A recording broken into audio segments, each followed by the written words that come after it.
এখন উদয়পুরে এসেছি, তো এখন মাছের দরদাম চলছে।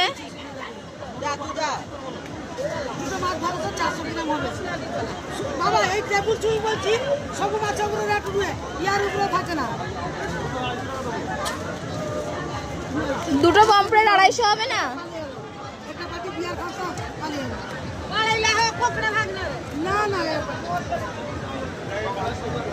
কত বলছে? দুটো পমফ্রেট কত? 300। 250 তো হবে না। আর আমরা এখানে 5টা কাঁকড়া অর্ডার করেছি, আমাদের এই কাঁকড়াগুলো কাটা চলছে, কেটে পরিষ্কার করে দেবে। এখানে দেখো কি কি মাছ আছে।